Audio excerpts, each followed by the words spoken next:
अनुशासनको मतलब हो त्यो काम गर्नु जुन गर्नुपर्ने हो, चाहे त्यो गर्न मन लागोस् या नलागोस्।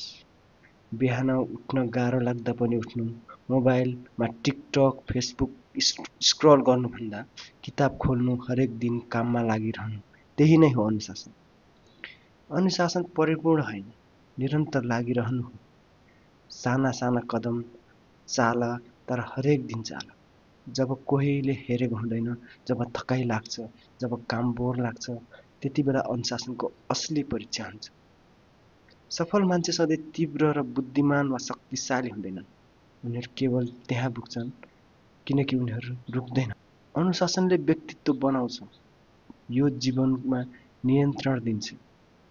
अनुशासन बिना सपना सपना नै रहन्छ, तर अनुशासनसँगै सपना लक्ष्य बन्छ अनि लक्ष्य सत्य। त्यसैले सजिलो बाटो होइन, सुधारको बाटो छ। हरेक दिन आफूलाई समर्पित गर, भविष्यको तिमीले आजको तिमीलाई धन्यवाद दिनेछ। स्मरण रहोस्, प्रेरणा केवल यात्रा सुरु गर्छ, तर अनुशासन नै हो जसले यात्रालाई पूर्णता दिलाउँछ।